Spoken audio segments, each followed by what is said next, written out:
Regresamos con la hora clave. Recordamos que pueden interactuar con nosotros a través de la etiqueta numeral hora clave. Y le damos la bienvenida a nuestro invitado, Eduardo Valera. Eduardo Valera es politólogo y además el director de la Escuela de Estudios Políticos de la Universidad Central de Se está Venezuela. estrenando, tiene 3 mesecitos, ¿no? Gracias por la invitación. 3 meses en la Escuela de Estudios Políticos de la Central, qué bueno. Mire, Eduardo, el tema que nos ocupa hoy es el tema, recordando pues las Torres Gemelas. Esto no es el ataque contra las Torres Gemelas. Esto no es una efeméride de hace 200, 300, 100 años, sino una cosa que todos vivimos. Todos los que estamos aquí vivimos eso y sabemos que 4 aviones fueron secuestrados, convertidos en misiles y que atacaron el corazón financiero, el corazón militar y el político de los Estados Unidos, porque eso no está desvinculado. Ahora, visto ahora, tantos años después, ¿qué análisis podías hacer tú de eso? ¿Qué consecuencias ha traído? Bueno, el siglo XXI será recordado porque justamente ocurre el 11 de septiembre, iniciando el siglo, año 2001, y la verdad es que eso fue un impacto tan grande para la sociedad americana y para la sociedad mundial, porque además fue transmitido en vivo, toda la gente lo vio, y por supuesto generó unas consecuencias a nivel geopolítico, internacional, americano, latinoamericano, europeo, muy grandes que todavía al sol de hoy se están viendo. En buena medida porque primero, la caída de las Torres Gemelas va a generar después una ofensiva por parte del Estado americano, la política exterior americana, una ofensiva contra el mundo árabe, que fue focalizada hacia Al-Qaeda, porque fueron las personas que fueron... Que reivindicaron eso. Sí, y además que responsabilizaron la administración del momento, que era el presidente Bush, hijo, y en segundo lugar, fue una gran reflexión también para los americanos, porque prácticamente los Estados Unidos nunca sufrió un atentado dentro de su territorio o un ataque dentro de su territorio, y esto lo marcó. Entonces, tienes el orgullo nacional herido y obviamente tienes una ofensiva internacional de parte de Estados Unidos y además, que marcó... Y además... El recuerdo de Pearl Harbor, ¿no? Sí, y además una cosa que quedó definitivo, que fue esa islamofobia que se instaló en los Estados Unidos, con razón, porque la opinión pública estaba de acuerdo con todos los ataques de los Estados Unidos hacia Al-Qaeda y hacia todo lo que fuera Islam, por todo lo que ocurrió, porque ahí se sufrió mucho. Hubo muchísimas personas muertas, familias que todavía están llorando a sus familiares que se fueron, porque además también es ahora cuando, no sé si tú estás enterado, si realmente ocurrió o no, que Biden ofreció desclasificar los documentos, y es ahora cuando muchas cosas se van a saber que no se sabían de todo eso. Sí, la legislación americana tiene esa posibilidad que después de un tiempo específico, la investigación que hagan las autoridades competentes, en este caso el FBI, sobre algún hecho que haya generado alguna conmoción importante en el país, se pueden desclasificar. En este caso, el presidente Biden lo ha hecho, hay que esperarlo. Por cierto, y esto me lleva a algo que también ha estado en boga, que es otra vez el anuncio del presidente Trump de desclasificar los archivos que tienen que ver con el presidente Kennedy y su asesinato. En fin, esto es parte de la dinámica americana y que seguramente estaremos viendo en los próximos meses su desarrollo. Claro.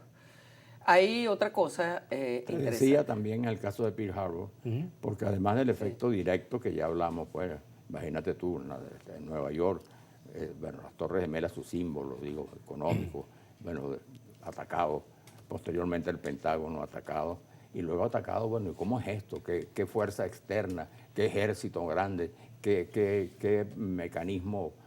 ¿Qué balas? ¿Qué bombas tan importantes nos pusieron? Y era operación de un grupo terrorista, ¿no? Entonces todo eso crea un trauma, ¿no?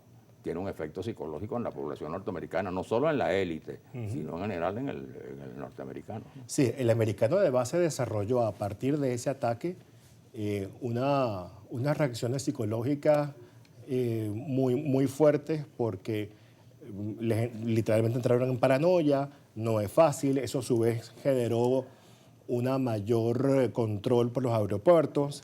Es más, lo voy a decir así, había una manera de viajar por el mundo antes del 11 de septiembre y después del 11 de septiembre, porque se incrementaron los controles, se incrementaron la tecnología para poder dilucidar si en las maletas había paquetes extraños o no. Entonces, ahí hay un cambio, ahí hubo un cambio total de esas cosas, todavía siguen estando presentes esas regulaciones y los Estados Unidos también, de alguna manera, promovió, como estaba solo, porque literalmente la Unión Soviética había desaparecido unos años antes y estaba literalmente solo en el mundo, pues estuvo más a sus anchas para promover más su influencia a nivel mundial. Y además fue como la aparición del terrorismo ya a otro nivel, ¿no? Porque antes las expresiones del terrorismo se ubicaban muy puntualmente, ¿no? Terrorismo religioso. Pero ahora el factor terrorista pasó a ser un papel casi protagónico en los conflictos mundiales. Es muy buena precisión, porque el terrorismo siempre ha habido en los últimos 80 años. Pero hay un terrorismo en el siglo XX que era muy específico, con unas características y unas variables o religiosas, o étnicas, o regionales, por ejemplo el caso de ETA. Y ahora, se localizaban. Y se localizaba ahí, pero después del 11 de septiembre tuvo un alcance, como dicen los americanos, worldwide, un alcance mundial. Y también tuvo un crecimiento con la medida en que también cambió la tecnología. Exacto. ¿Okay? Entonces, por ejemplo, cuando el Estado Islámico lamentablemente hizo estos sacrificios a periodistas occidentales, utilizaba plataformas y redes sociales.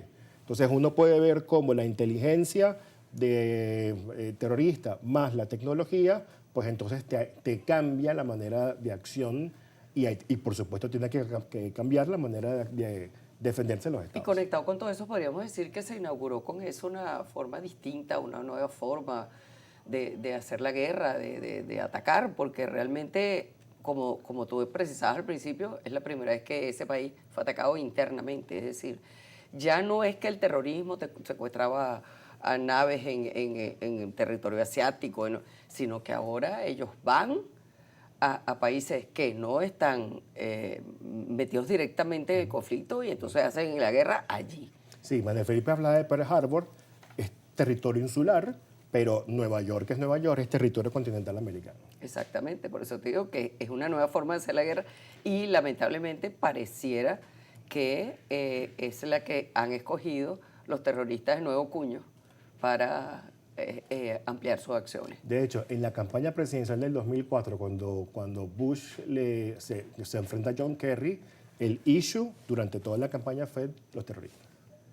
Ok, ahora, viéndolo hoy, es decir, yo creo que todavía esa sociedad tiene que estar, porque todavía demanda justicia.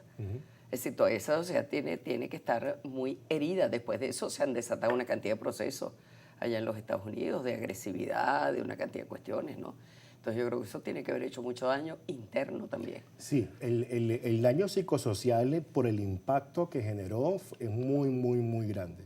Es decir, los norteamericanos, la palabra correcta creo que es compulsión, no soy experto en psicología, pero más o menos he leído algo sobre ello, sufren de eso y además, mucha corriente de opinión alterna en Estados Unidos muchas veces se quejó de que el discurso político y la acción de los gobiernos justamente subía o bajaba en base a declarar estados de alerta por ataques terroristas.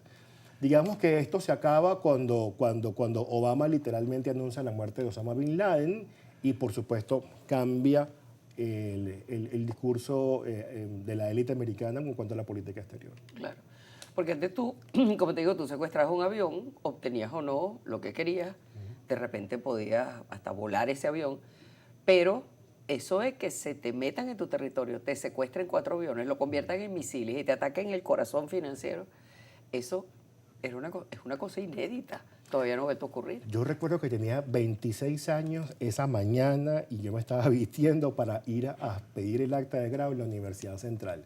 Y de repente cuando estoy haciendo algunas cosas, tengo la televisión prendida y veo aquello y recuerdo que salían los vecinos y me llamó la gente. Y la verdad es que si a uno en Caracas en ese momento lo impactó y uno se preguntaba, bueno, ¿qué vendrá ahora? ¿Una tercera guerra mundial? ¿En qué clase de inauguración del siglo es esta? Y la verdad es que, bueno, pues fue algo que te cambió la vida y bueno, abrió las puertas del siglo XXI. Claro. Y además todo aquello en vivo y en directo, como se diría, ¿no? En vivo y en directo, o lo que obviamente hace que las personas en diferentes latitudes, diferentes continentes, diferentes culturas hayan visto ese acontecimiento. Por lo tanto, no es como por ejemplo Rescate en Entebbe, pues que fue también un hecho terrorista donde afortunadamente salieron bien parados porque hubo rescate, pero es que aquí, como fue transmitido por la televisión y bueno, las cableras, pues el alcance fue mucho mayor. Bueno, yo recuerdo que nosotros estábamos aquí en la oficina donde todos los periodistas trabajábamos ahí y de repente, que siempre teníamos los monitores encendidos, de repente se ve aquello y la gente no daba crédito. Pues la gente, lo primero que pensé es, en Nueva York no hay permiso de vuelo, porque hay tantos rascacielos que ahí usualmente no vuelan, sino en circunstancias muy especiales. Y me imagino que naves que tengan que ver con algo del gobierno, ¿no? Pero en ese caso dije, bueno, qué raro esto, ¿no? Inmediatamente la gente se pregunta, ¿pero qué es esto? ¿Qué es esto? ¿Esto es qué? ¿Un piloto loco? ¿Qué? No, o sea, yo recordé en ese instante, no sé por qué hice el link mental, y recordé que Bin Laden intentó hacerlo unos años antes, de manera fallida. Y yo dije, ese Bin Laden, pensé yo. Y resultó, chico. Yo de verdad que, pero costaba creerlo, creer aquello. De hecho, creo que hubo un ataque a las torres unos años antes. Unos años antes, creo él que intentó. fue en el 93, 94, Sí, por ahí, señor. no recuerdo. No fue a esa escala, obviamente, y las personas fueron investigadas, estuvieron presas, pero lo que ocurrió con los aviones, como lo dicen los americanos, el psycho shock o el mental shock, fue algo que literalmente los acabó como espiritualmente. Ahora, como te decía, yo entiendo que, bueno, por razones de seguridad, muchos de esos expedientes o de informes y tal, que deben haber producido muchísimo, estén todavía resguardados, ¿no? Pero como ha habido una presión muy fuerte a la sociedad norteamericana pidiendo transparencia en las investigaciones, pienso que ha sido esta decisión del gobierno de Biden, que no sé si se ha ejecutado aún, de desclasificar una cantidad de documentos que usualmente no se hace. En la democracia norteamericana y en la legislación americana está permitido eso. Por ejemplo, con el escándalo Watergate se pidió la desclasificación de algunas cosas que ocurrieron ahí. Y obviamente la investigación que hizo Archibald Cox, que era el fiscal, de manera graduadita en algunos sites de internet se ha ido desclasificando información sobre Vietnam, sobre inclusive lo que pasó con este intento de impeachment del presidente Clinton. Y bueno, ahora Trump ha rescatado de nuevo eso como una promesa de campaña, que toda vez, ahora que Robert Kennedy Jr. no es demócrata, ahora es republicano, porque ha cambiado su línea, pues está presente el hecho de darle esa desclasificación. Que a su vez está detrás de todo eso algo que yo siempre rescato de la democracia americana, que es ese respeto ciudadano por conocer más sobre lo público y que ciertas cosas que ocurrieron en el pasado que marcaron mucho ese país, pues sean de dominio público, de manera que se puedan hacer las respectivas investigaciones y si hay lesionados o hubo algún tipo de daño o perjuicio hacia las personas involucradas o hacia los familiares, pues hacer las respectivas demandas. Claro, porque es que esa pesadilla continúa para tantas familias para tantos sobrevivientes, pues aquello, porque hubo sobrevivientes, como también hubo mucha gente que murió, incluso un venezolano creo que estaba entre las personas que estaba en una de las torres y no pudo salir.